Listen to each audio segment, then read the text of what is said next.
सर्वेभ्यो नमो नमः। आज हम सब प्रारंभिक रचनानुवाद कौमुदी के अभ्यास को प्रारंभ करते हैं। आज हम सब इसके प्रथम अभ्यास को करेंगे।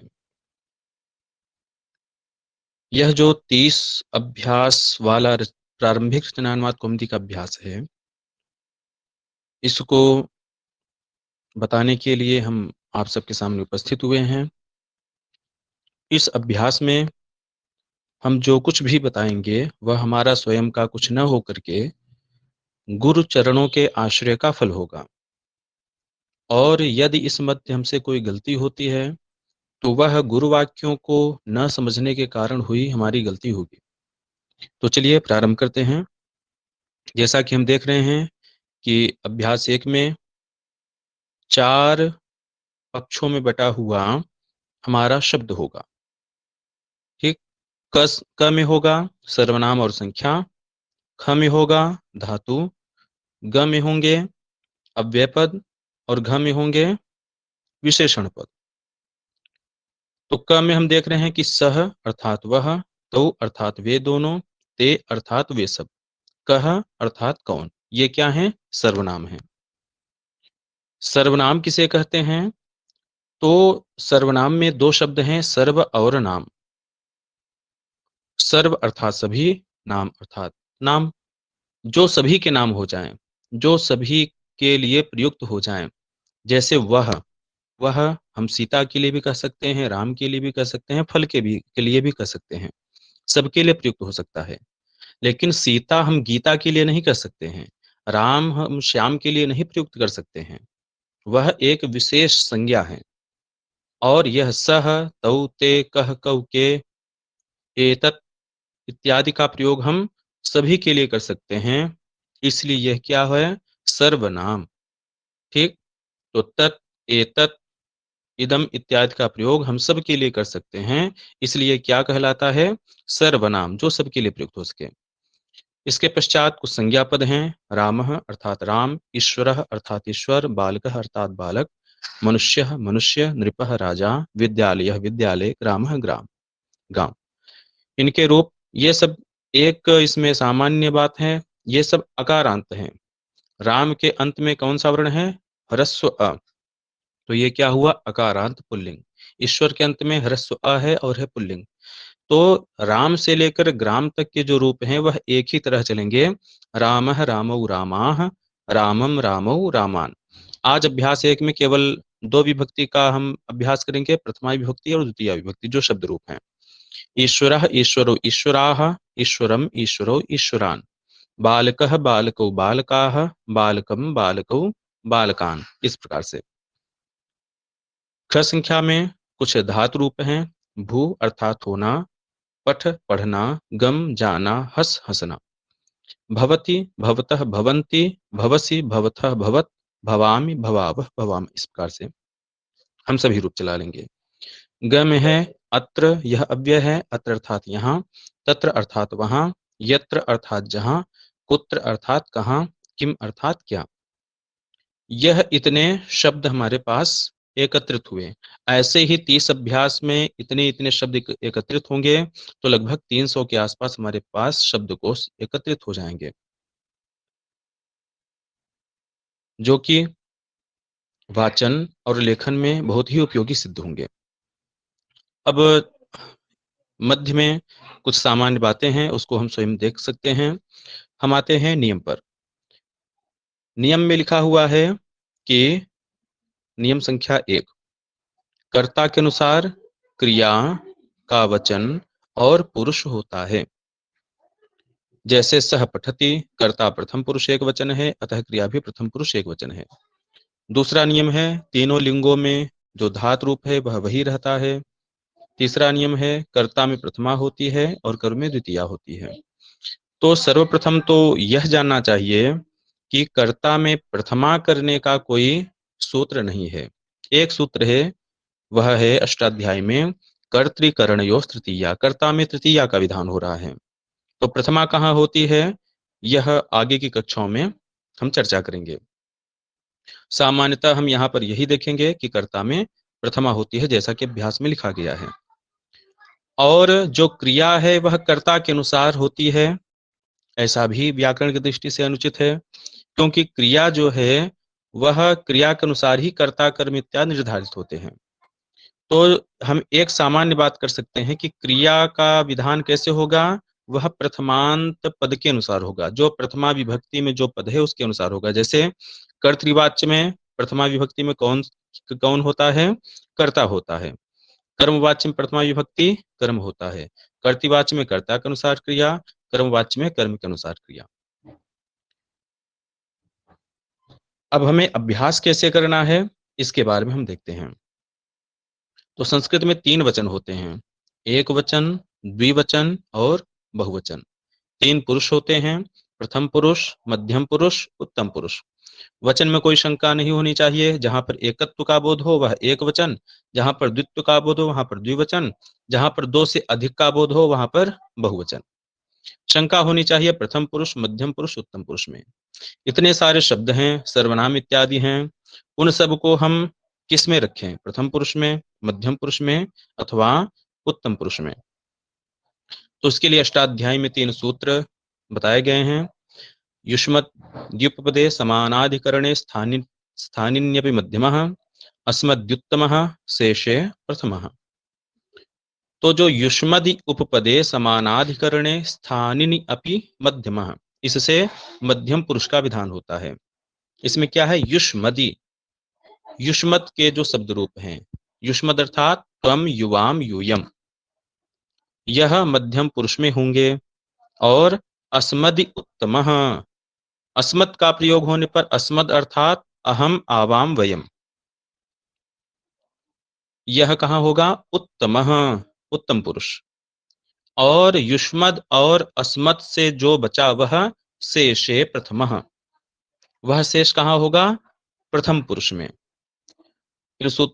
इनका सूत्रार्थ बहुत अधिक है, तो सूत्रार्थ की चर्चा हम विशेष न करके के सामान्य हम समझेंगे कि अस्मद अर्थात अहम आवाम वयों का प्रयोग उत्तम पुरुष में, युष्मत अर्थात त्वम युवाम यूयम का प्रयोग मध्यम पुरुष में, और शेष जो भी बचा सह तौते रामः रामौ रामाः सीता सीते सीता फलम फले फलानि, सब प्रथम पुरुष में। ये हो गया सूत्र की दृष्टि से। हम सामान्य दृष्टि से अगर देखें तो यदि किसी से पूछा जाए कि सबसे उत्तम कौन है, तो हर व्यक्ति के मन में यही आएगा, सबसे उत्तम मैं हूं, अहम, अहम उत्तमः अस्मि, अहम उत्तमा अस्मि, अहम उत्तमम अस्मि। तो ऐसा भाव मन में आएगा। तो उत्तम पुरुष में कौन होगा, अहम आवाम वयम। उसके पश्चात मध्यम कौन होगा, जो हमारे सामने है, जो हमारे निकट है, वह मध्यम होगा। हमारे निकट, हमारे सामने कौन होगा, तुम, त्वम युवाम यूयम। तो मध्यम पुरुष में त्वम युवाम यूयम। अब इसके पश्चात जो भी बचा वह अन्य पुरुष, प्रथम पुरुष को ही हम अन्य पुरुष भी इसीलिए कहते हैं कि त्वम युवाम यूयम अहम आवाम वयम से अन्य जो भी बचा वह प्रथम पुरुष में। इस प्रकार से हम इसका प्रयोग करेंगे। और यहां पर एक विशेष बात और, कि जो कर्ता पद हैं सह तौते त्वम युवाम यूयम अहम आवाम वयम, ये जो प्रथमांत पद हैं, इनके साथ क्रिया का प्रयोग कैसे हम करेंगे। तो यदि जो कर्तृपद है वह प्रथम पुरुष एक वचन में है, तो क्रियापद भी प्रथम पुरुष एक वचन में होगी। जैसे सह, सह कहाँ पढ़ा जाता है, प्रथम पुरुष एक वचन में। तो जो क्रियापद है वह कहाँ का आएगा, प्रथम पुरुष एक वचन का, गच्छति। लट लकार के ये रूप हैं जिसे हम वर्तमान काल कहते हैं। तौ के साथ, तौ कहाँ का है, प्रथम पुरुष द्विवचन का। तो गम धातु का जो रूप होगा वह भी प्रथम पुरुष द्विवचन का रूप युक्त होगा, तौ गच्छतः। ते का प्रयोग हम प्रथम पुरुष बहुवचन में करते हैं, तो क्रिया का प्रयोग भी प्रथम पुरुष बहुवचन का करेंगे, ते गच्छन्ति। इसी प्रकार त्वम गच्छसि, युवाम गच्छथः, यूयम गच्छथ, अहम गच्छामि, आवाम गच्छावः, वयम गच्छामः। हम धातु रूप याद करते समय भी यही सावधानी रखेंगे कि जैसे हम याद करते हैं पठति पठता पठन्ति, ऐसे याद करते समय हमारा जो तरीका होगा वह ऐसा होगा कि सः पठति, तौ पठतः, ते पठन्ति, त्वं पठसि, युवां पठतः, यूयं पठथ, अहं पठामि, आवां पठावः, वयं पठामः। इस प्रकार याद करने से हमें लाभ क्या होगा? जैसे लिखते समय अथवा बोलते समय हमें जो सबसे बड़ी कठिनाई होती है, वह सः के साथ पठामि आ जाता है। अहम के साथ पठित का प्रयोग हो जाता है।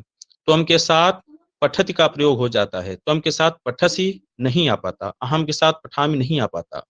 यदि हम धातु रूप याद करते समय कर्तृपद लगा करके याद करें, तो सह बोलते ही पठति ही आएगा, तिप प्रत्यय ही आएगा। अहम बोलते ही पठामि ही आएगा। अहम के साथ पठति कभी नहीं आएगा। तो इस प्रकार से हमें अभ्यास कार्य करना है। अब जो शब्द रूप हैं, शब्द रूप को हम कैसे तैयार करें? तो जैसा कि हम देख पा रहे हैं, रामः, रामौ, रामाः, रामं, रामौ, रामान्, रामेण, रामाभ्यां, रामैः, रामाय, रामाभ्यां, रामेभ्यः, रामात्, रामाभ्यां, रामेभ्यः, रामस्य, रामयोः, रामाणां, रामे, रामयोः, रामेषु, हे राम, हे रामौ, हे रामाः। अब यदि हम बालक का रूप चलाएं, तो बालकः, बालकौ, बालकाः, बालकं, बालकौ, बालकान्, इसी प्रकार से इसके रूप चलेंगे। अब यह क्यों एक प्रकार से इसके रूप चल रहे हैं? क्योंकि यह अकारांत पुल्लिंग के शब्द रूप हैं। अकारांत पुल्लिंग में जो भी शब्द होंगे वह रामवत चलेंगे, राम की तरह चलेंगे। यहाँ पर कुछ प्रत्ययबोधक चिन्ह बताए गए हैं, जैसे अह, औ, आह, औ, आन। अब हमें करना क्या है? जैसे हम बालक का रूप चला रहे हैं अथवा राम का, तो हम लिखेंगे राम, लिखना है राम। अब जो शब्द लिखे उसको हम हलंत कर दें, और इसके पश्चात जो यहाँ पर प्रत्ययबोधक चिन्ह बताए गए हैं, वह प्रत्ययबोधक चिन्ह हम लिखेंगे और संधि कर देंगे, जोड़ देंगे। तो राम है, म में हलंत है, तो अ जुड़ जाएगा म में, हो जाएगा पूरा क्या? रामः। ठीक, इस प्रकार से। इसके पश्चात राम में हम औ जोड़ देंगे तो हो जाएगा रामौ। राम में हम आह जोड़ देंगे तो हो जाएगा रामाह। इसी प्रकार से बालक शब्द का रूप हम लेंगे, तो बालक शब्द का रूप लेने पर भी बालकः, बालको, बालकाः, ये सब जोड़ देने हैं हमें, और कुछ नहीं करना है। एक सावधानी हमें रखनी है, रामेण में जो ण है बालकेन में न हो जाता है। रामाणाम में ण है, बालकेन, बालकानाम में न होता है। यहाँ पर थोड़ी सी सावधानी रखनी है। अब यह क्यों हो रहा है? तो एक सूत्र है, रसाभ्याम नोढ़ समानपदे और अटकुप्पांग नुम विवायेपि। इसको हम आगे कक्षाओं में, यह सूत्र आएगा तो वहां पर इसकी हम चर्चा करेंगे। अभी सामान्य हम शब्द को याद कर लेते हैं। जब हमें याद हो जाएगा, हमारे मन में प्रश्न उठेगा, तब उसका उत्तर मिलेगा, तो यह अच्छा रहेगा। अब हम अभ्यास एक को कैसे करेंगे? तो सबसे पहले हम उदाहरण वाक्य देखते हैं। वह पढ़ता है, वह के लिए क्या प्रयुक्त होगा? सह, सह पठति। अब सह के साथ पठति क्यों आया? क्योंकि हमने पीछे देखा था कि सह का प्रयोग कहाँ होता है? सह का प्रयोग प्रथम पुरुष एक वचन में होता है। तो पठति क्रिया कहाँ की है? प्रथम पुरुष एक वचन की। तो सह पठति। यदि हम यहाँ पर तौ कर दें, तो तौ का प्रयोग कहाँ होता है? प्रथम पुरुष द्विवचन में। क्रिया भी प्रथम पुरुष द्विवचन की आएगी, पठति, पठतः, तौ पठतः। यदि हम ते कर दें, सह तौ ते, तो ते का प्रयोग कहाँ होगा? प्रथम पुरुष बहुवचन में। क्रिया कहाँ की आएगी? वहीं प्रथम पुरुष बहुवचन की, ते पठन्ति। संस्कृत में अनुवाद करने का सबसे बड़ा लाभ है कि जो हिंदी में शब्द हैं उनका संस्कृत में अनुवाद करके लिख दिया जाए, कुछ नहीं करना है। जैसे वहां क्या हो रहा है, वहां के लिए क्या शब्द है? तत्र। क्या के लिए क्या शब्द है? किम। और होने के लिए भू धातु। भू धातु का हम प्रयोग करें भवति, तत्र किम भवति। बालक वहां जाता है, बालक वहां जाता है तो बालक एक है, तो प्रथमा विभक्ति एक वचन का प्रयोग होगा, क्योंकि कर्ता है, कर्ता में प्रथमा होती है, ऐसा हमने अभी पढ़ा हुआ है। तो बालकः, वहां के लिए संस्कृत में शब्द है तत्र, बालकः तत्र। अब क्रिया जो है प्रथमांत के अनुसार प्रथमा में कौन है, बालकः है, करता है, तो बालकः एक वचन का है। तो और बालक जो है वह प्रथम पुरुष में आएगा, क्योंकि उत्तम पुरुष में केवल अहम आवाम वयम का प्रयोग, मध्यम पुरुष में त्वम युवाम यूयम का प्रयोग, इसके अलावा जो भी बचा वह प्रथम पुरुष में। तो बालक के साथ जो क्रिया आएगी वह प्रथम पुरुष की आएगी, और बालक एक वचन है, इसलिए क्रिया प्रथम पुरुष एक वचन की होगी। तो बालकः तत्र गच्छति। वह मनुष्य हंसता है, वह के लिए सह, मनुष्य के लिए मनुष्यः।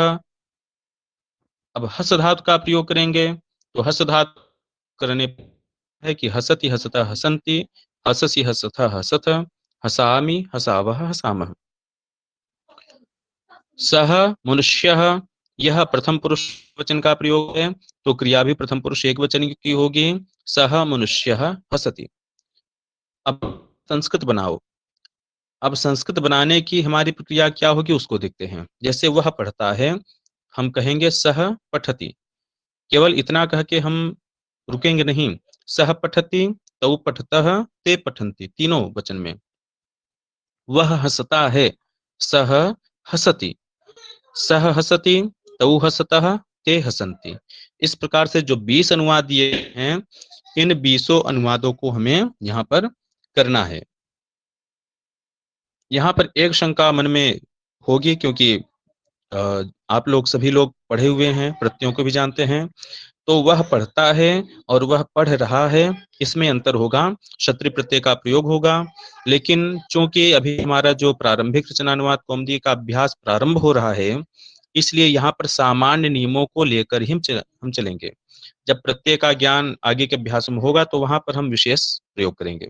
यहाँ पर वह पढ़ रहा है सह पठति, और वह पढ़ता है सह पठति, दोनों जगह इसी का प्रयोग करेंगे। तीसरे में अशुद्ध वाक्य को शुद्ध करना है, इसको हम करेंगे। चौथे में शुद्ध करना है और नियम बताना है। सह पठतः, सह पठतः, पठतः ये कहाँ का प्रयोग है, प्रथम पुरुष द्विवचन का प्रयोग है, और सह कहाँ का है, प्रथम पुरुष एक वचन का, तो सह के साथ पठित का प्रयोग होगा। यह सह पठति, इसको शुद्ध भी करना है और नियम बताना है कि किस नियम से यहाँ पर हुआ है। अभ्यास करना है, पांचवें में जो भी अभ्यास दिया गया है, भू पठ गम हस के प्रथम पुरुष के रूप लिखने हैं लट लकार के, राम बालक मनुष्य इत्यादि के प्रथमा विभक्ति द्वितीय विभक्ति के रूप लिखने हैं। छठवें में वाक्य बनाना है, पठति को लेकर के, जैसे राम पठति, पठन्ति, तो ते पठन्ति, इस प्रकार से हमें वाक्य बनाने हैं। अब प्रथम अभ्यास चूंकि परिचयात्मक था, इसलिए बहुत कम ही अभ्यास हो पाया, फिर भी यह प्रारंभ करने के लिए पर्याप्त है। लेकिन नियम से जो जो यहाँ पर करने के लिए कहा गया है, यदि हम नियम से करेंगे तो 30 अभ्यास होने के पश्चात हम देखेंगे कि हमारे लेखन क्रिया में और वाचन क्रिया में बहुत ही अंतर आ चुका है, और हम सुस्पष्ट रूप से लिख भी पा रहे हैं, पढ़ भी पा रहे हैं, और समझ पा रहे हैं और बोल पा रहे हैं। तो नियम पूर्वक छोटा न समझते हुए हमें अभ्यास करना है, और अभ्यास करने के पश्चात जो भी आसपास में जो भी बड़े लोग हैं, गुरुजन हैं, मित्रगण हैं, उनको अपना अनुवाद दिखाना है। यदि कोई नहीं मिल रहा है तो नीचे एक लिंक दिया हुआ है टेलीग्राम का, उस पर जुड़ करके वहां पर अभ्यास को भेजना है। तो अगले वीडियो में पुनः आपके दर्शन होंगे। आप सबको बहुत बहुत धन्यवाद। सर्वेभ्यो नमो नमः।